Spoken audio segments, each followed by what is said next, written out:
गोटे दिनर कथा। गोटे पिला जने वृद्ध व्यक्ति पाखक जाए। से पिलाटी निज जीवन रे बहुत असुविधा रे थिला। घरर सबु दायित्व भी ता उपरे थिला। आ एथिपई से निजको भी अधिक टाइम देई पारु नथिला। आ बस दिन आ राती काम करूथिला। आ से निज सांग आ फैमिली लोकन को भी टिके टाइम देई पारु नथिला। तार जो सांग थिले से टूर रे जाउथिले, किंतु ये जाई पारु नथिला। आ एथि जोगु तार खुशी छड़े नेला परी होइथिला। ताको भी जणा नथिला कि से लास्ट टाइम पई केबे हृदय रु खुशी होइथिला।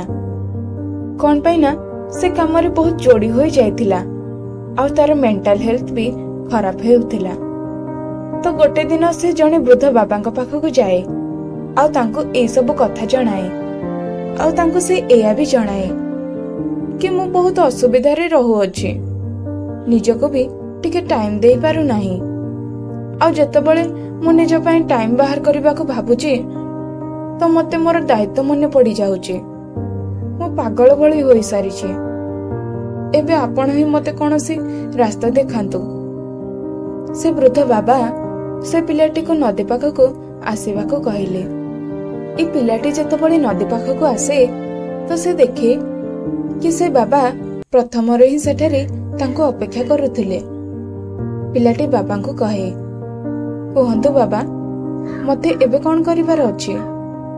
से वृद्ध बाबा जनक से पिला को कहंती, हां कहू अछि, किंतु प्रथमे हमको से नदीर साइड को जिबार अछि। माने कि नदीर से कूल को जिबा परे ही मु तुमको कहबी कि तुमको कोन करिबा उचित। पिलाटी को तांको कथा बुझा पड़िला नाही कि नदीर से कूल को जिबा परे ही काहे कि जणाइबार अछि। किंतु तथापि पिलाटी बाबा को कहला, चलंतु पुणी आमे नदी पार करिकी नदीर से कूल को चली जिबा। सेतबळे बाबा जनक तांको कहिले, एमिति नुह, आमे से कूल को सेतबळे जिबा जतबळे ए नदीर पानी सुखी जाइथिबो।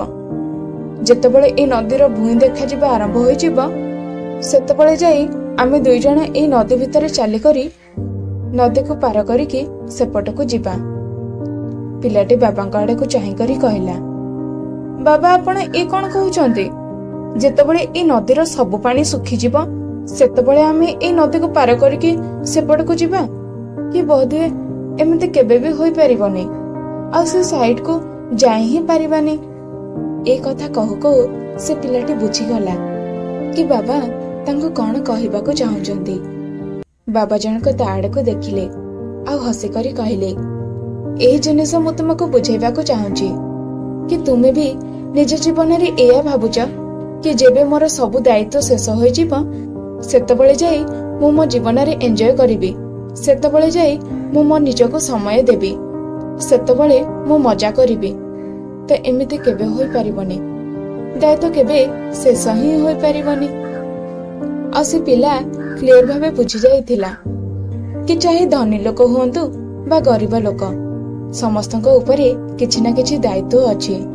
आ से दायित्व रु किछि समय बाहर करिकी एन्जॉय करि नियंती। आ याकु ही जीवन कहंती।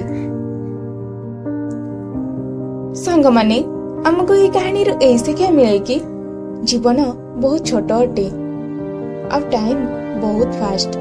तो निज जीवन रो प्रति मुहूर्त को एन्जॉय करंतु, नहले तो समय सरी जीवो।